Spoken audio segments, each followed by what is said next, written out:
y'all tremendously because we are going to focus on something that the intention will be to create a real difference in your week. When we come together for this work, the goal is to leave change shifted with a new idea, a new strategy, something that we can do differently than we might have done the week before. And what we're going to jump into today is, again, like I said, a topic that might be slightly uncomfortable, but I think has the potential to create a breakthrough. So I don't watch the news. I haven't for decades. I don't listen to a lot of, I don't do doom scrolling and fear-based media and that kind of thing.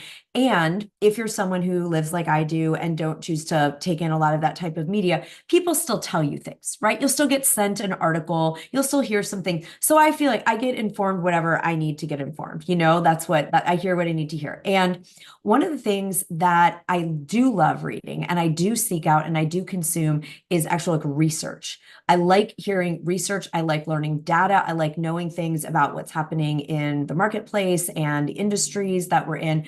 And you've heard me talking about this all year long in 2024, that buyer trust is right now at a low point. People who are seeking authors, experts, doctors, lawyers, coaches, practitioners, and anything else in the world, courses and, travel, anything at all.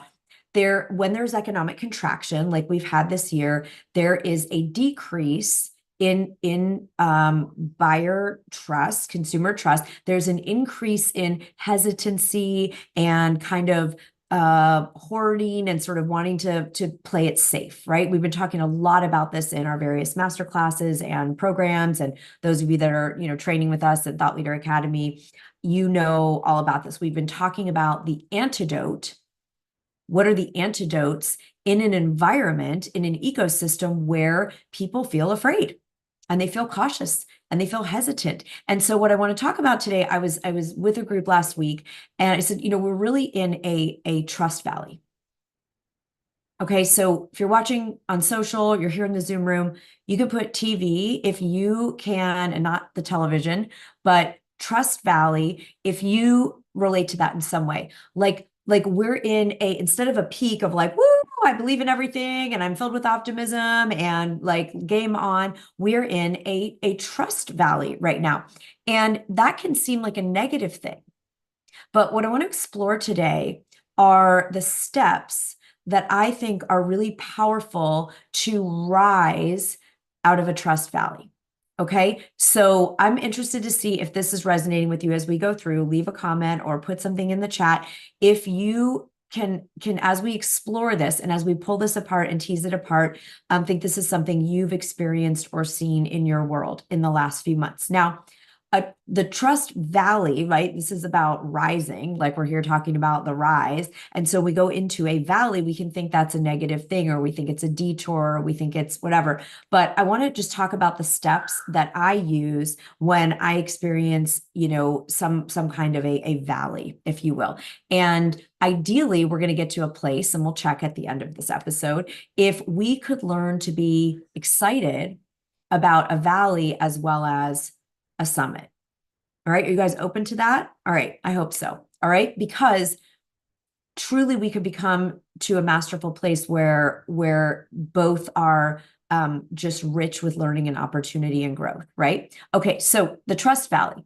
We have data and statistics. You can go on and look online anywhere you want and see that buyer trust is low, hesitancy is high, people are feeling more cautious, people are feeling contracted and afraid. And the first place I go if I'm experiencing a trust valley is to look inside. Because maybe while you're thinking about, oh, clients that used to say yes in one phone call now require 5 meetings, or, people that used to just, sign right up for this level of a health program with me are now wanting something at a different ticket price, or all these things you might be experiencing. That's out there. That's people. And we also get to look inside and see, like, has your trust been shaken? Right? Because we do the inner work first, and then we bring it outside. So the very first step in rising from a trust valley, in my experience, is awareness. The awareness of, have you felt shaken in your trust? Have you lost trust in what you're offering, what you're doing, the world, the people you're here to serve? Like, is there a shake and a valley in trust there? That's important to know. And the other really, really, really, really, I'm going to add really, really, really to this, really important thing is to understand that what's going on for other people, if you have been talking to people that are feeling a trust valley, that it is not about you. It is not personal. It is not about what you offer and your business. Not that we can't always be improving and listening and pivoting. And of course, we do all those things. But the trust valley is like that is just a thing that can happen in certain economic markets and certain times and periods in history. And what I hear a lot is I have people call me, our clients and people, and they say, oh, I guess what I'm doing, people don't want it. What I'm doing isn't valuable, or something's wrong with me. Something's wrong with my business. Something's wrong with my vision, wrong with my book, wrong with my messaging. Now, there may be opportunities to improve and tweak and improve, sure. But to take this personally and to personalize it in such a way that you start to doubt things that actually do work, that are valuable, that are meaningful is what I want to call us out on today. Okay. So I want to hear in the comments on social or in the chat, if you're in the live audience, like what does that resonate with you? Have you been personalizing the trust valley in any way this year?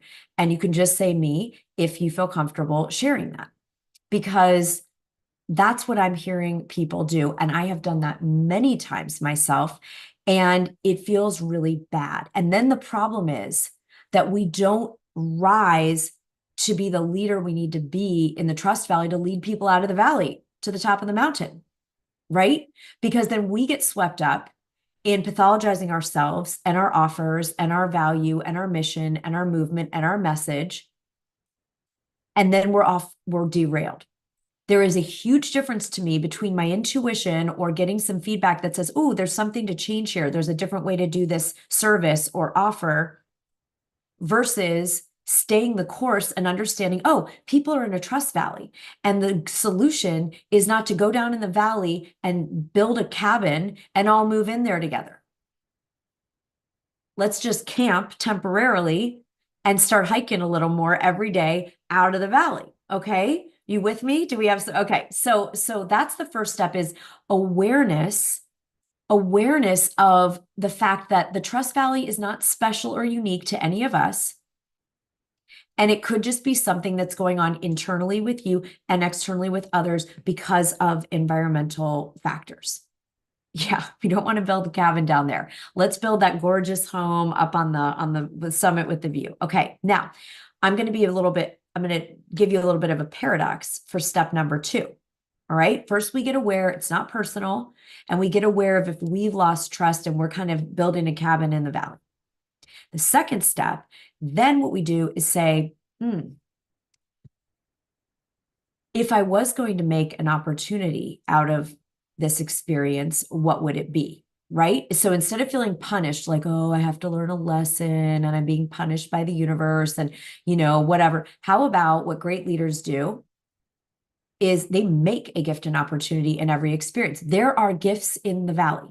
Before we pack up and leave, there might be beautiful gemstones and that are going to heal people. There might be incredible fruits and trees and things that only can grow in the valley. And we don't want to miss the gifts that are going to improve our lives and others' lives by just, sulking in the valley, just hibernating in the valley, checking out and watching Netflix the whole time we're in the valley. Like, let's explore the valley and see what's there. Now, what could that look like?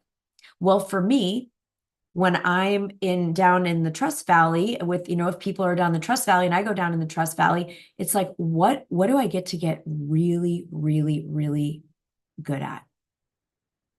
When you're on top of the mountain, you just say, hey, I'm doing this thing. And everyone runs up there and signs up and, pays you and you go have the experience. That's really fun. It's awesome and enjoy it. When we're in the valley where people are like, I got to think, I'm not sure, they ghost, they don't show up, whatever it is. What's the opportunity? Well, the opportunity for me this year is really, really, really listening deeply to the people I'm here to serve and creating messaging and content that is so relevant and so useful and so valuable to them, maybe at a deeper level than I've done before. right? So I have an opportunity to get better at messaging, at copywriting, at listening, at articulating, at serving, right?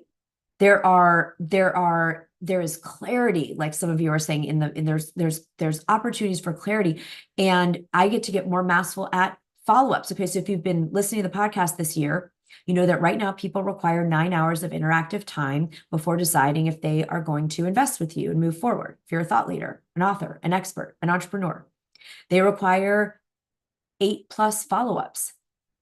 Well, I never had 8+ really great follow-ups built into the way that I serve people before. But in the Valley, I'm going to make that. I'm going to go find materials, and I'm going to talk to people, and I'm going to find out and make sure it's really useful and valuable to them for real. And I'm going to put something together and innovate and create. There is a portal to creative genius in the Valley, a portal to innovation in the Valley that we miss if we sulk, check out, just go into bunker mentality. Because remember, we talked about being in the Valley, if you're going to rise out of the Valley, is expanding when others contract.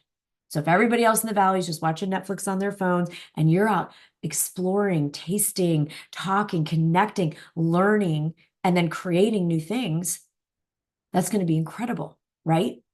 But we can't do it if we start building the house down there. We're like, I'm here temporarily. I'm going to make the most gifts and opportunities for myself and others here, and then I'm going to make a pathway up to the summit. Okay, so step number one, we get to be aware. If there's a trust valley going on in you or others, that's happening. It's not personal. You're not, don't throw out your whole. I hear so many like peers, people calling, I'm just gonna quit my business. I'm gonna quit my vision. I'm gonna quit, doing whatever. I do not believe that is the answer any of us will be happy with when we have a temporary trust valley, right? So number two, what are the gifts and opportunities that we can create? Not a punishment, like I have to learn a lesson, but I'm down in the valley and there's actually some cool stuff down here. What do I get to become more masterful in and good at and disciplined and do reps around, right? Okay. The third really, really crucial piece is hope. One of the most important energies, vibrations, and messages for ourselves, if we're in a trust valley with our vision and the universe, or others who might be in a trust valley around investing and stepping forward and getting their transformation, is showing a vision of what's possible. Staying in the what if, the possibility, the hope. Here's where we've come through it. How do we deliver that? It could be through storytelling. What's another valley you've been in and how you got out? What's a valley people you've worked with have been in and how they reached the rise into their next summit? It can be stories. I love going and reading stories when I'm in a challenging time. I love going and reading stories of people who had to just do the most insane things to manifest their vision. They had to go through hundreds of rejections. Jack London, as the writer, got rejected 500 times before anyone published a word of his writing. 500 times. And kept going anyway. Sandra Day O'Connor had to go to every law firm after she had graduated from the top law school in the country and had to go beg for jobs, and no one would hire her because she was a woman. And then when they did, they hired her as a secretary and made her sit on a suitcase in the hallway with no office while she was smarter than pretty much everyone in that office, right? Like there's things, so there's storytelling to give hope. I really found it hopeful to listen to people like Tony Robbins this year talk about, oh my gosh, I actually love, he calls it, he talks about it in the market terms, bear and bull markets. He's like, I've learned to love the winter as much as the spring. He's talking about the valley and the summit. And I thought, wow, that's some wisdom, because that's someone who's been here for more decades than I have as a business entrepreneur and a coach. And if he was able to learn to love this, then let me get off my butt and start figuring out what, I get to love about it too. Okay. So hope for you and hope for others. Your homework today, listening to this, is to figure out what is going to activate and amplify hope inside yourself. Hope is contagious. Hope is contagious. You know, when John F. Kennedy was in this contracted fear, there was a huge contraction. There was tension. The Cold War tension was going on. There was huge contractions. With tensions with Russia and the Cuban Missile Crisis, all kinds of scary things going on for people in the world. Felt very unsafe, very contracted. There were very big economic challenges, and that is the moment when, with the guidance and support of his advisors, that they launched the vision of going to space. Why on earth would they talk about bringing a really expensive, really out there, probably according to their math and everything couldn't be done? Because we needed a vision of hope for something exciting and big and epic and awesome to put our attention in. It totally changed the dynamic in the environment in the country. It injected all kinds of new, energy into the economy because, as you all know, if you've read about the development of the space program, I mean, all kinds of things happened because of that development, like advances in medicine and telecommunications and so many things beyond even going to the moon, right? So we can't stay down in the valley and keep our blinders on and just play it really safe and small. You're never going to win by playing small. Never going to win by playing small. So we got to go, like, what's the big vision you can be speaking into to yourself and for your people? That energy is going to rise like that rocket they launched, getting into, they didn't have the math, they didn't have the money, nothing was there yet, but they had the hope of a vision, right? So amplifying hope can be done through storytelling, looking at historical periods of time, listening to people who are older and have been around longer and have been through the different cycles, and really tuning into innovation. Really tuning into innovation. The good news about not being able to just do what we did a year ago and 5 years ago is that the world's already seen that movie, right? We've already seen that movie. We're here to innovate and create. You're a creative genius. Yeah. Okay. So this is the way, this is the rise out of the trust valley. If you've experienced it yourself or with people that you're potentially working with, people you are working with, the rise out is first to be aware, oh, okay, where am I? I'm in the valley. All right. And instead of freaking out or numbing out or being in denial or just imagining I'm going to catastrophizing that you're going to live there forever and just setting up a house, you're going to then make an opportunity and a gift out of it. And you're going to get busy innovating and creating and learning and serving. And then you're going to start fueling hope. That's going to put rocket fuel under this rise. And the final step I've been talking about a lot just in the last month, because that's the one that's downloaded most recently to me this year as we build this rise together, is the LQ, the love quotient. And this is where you continue every day to cultivate the love you have for serving your people. There's that phrase like dance like nobody's watching. Well, we're going live even if no one's watching. We're putting out offers even if no one seems to be paying attention. We are showing up and writing the book because people are watching and they are reading and they are looking and they are paying attention and they actually are investing.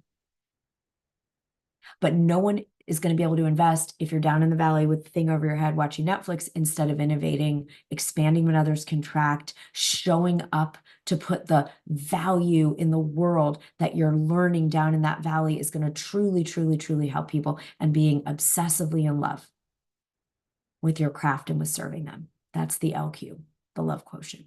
All right. So that's what we're up to this week. It's the rise out of the trust valley. And it starts with checking in if we need to rise out and use this on ourselves and give ourselves some hope and gives ourselves some encouragement. And how can we ignite the passion? So I want to hear which of those four. You can leave us a comment, in the show notes, or if you're here in the live audience, what of those four things is the next step for you this week? You don't have to do all four of them in the next 7 days. Is it just being aware, oh, this isn't personal.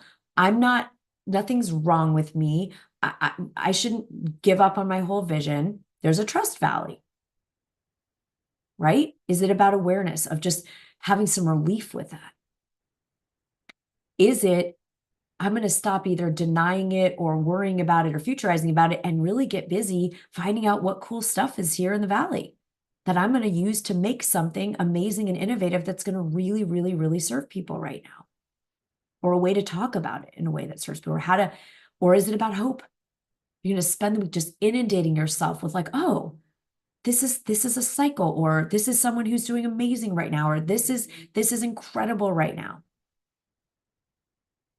Or is it the love quotient? Is it really just becoming so in love with that next section you're writing in your book, or the person you're talking to on the other end of that Zoom, or the email that you're writing to share what you're doing? Okay, great. Great. Some of you are saying it's going to be a little bit of all of it. Yeah, we can use all of these. Finding things to do in the valley, right? It's like, instead of just, sitting in the valley going, oh, this, because 90% of people are going to just check out and just wait till someone airlifts them out of the valley and things change. But if you mind that valley and you really go deeper in your love of your craft and your hope and your leadership and listening to people and solving the current problem they have right now, maybe in a little bit of a different way, a little bit of a different form, not only are you rising, but they're all rising with you. Yes. Yes, I love this. I love this. Those of you in the live audience, I'm loving this. Reminding yourself of the impact you have with others, the incentive for getting your book out. Yes, having meetings. So this is about contrary action. The thing I'm going to leave you with is a lot of the valley is about taking the contrary action to what feels comfortable, what feels safe, what feels easy, what feels like familiar, right? It's about the contrary action. I'm going to put out more content, even if I don't know who's watching. I'm going to listen more deeply and fall more in love, even if I feel like people are taking longer than I want or not showing up for things. Paige is going to find a horse to ride out of the valley. Beautiful. I love it. Right? We're only here temporarily. Even if you wanted to stay in the valley forever, you couldn't, because that's not what the ecosystem is going to do.